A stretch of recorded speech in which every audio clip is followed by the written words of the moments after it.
Hello, in this video we will discuss what is PoE. Guys, before discussing what is PoE, let's discuss what is the need of PoE.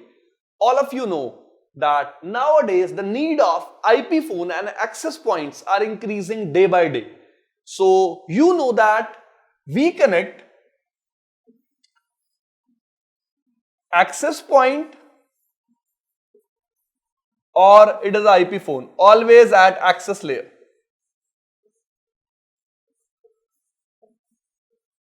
And we have to provide them separate power. Let's say I am hanging one AP on ground floor, also on first floor. So wherever I will hang a AP, I will need a direct power wallet at that particular point. Let's say I want to provide IP phone to the user. So at every desk I need a power wallet just to provide power to these particular devices. Now, what great thing Cisco did?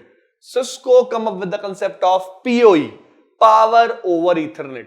It means there is no need to provide, you can say, extra power or you can say external power to these devices.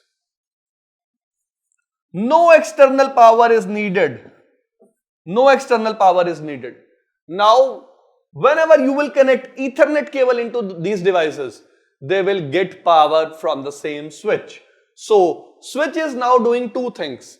Switch is getting data from the end device and switch is also providing it power. So guys, in this video we have discussed what is PoE. Thank you.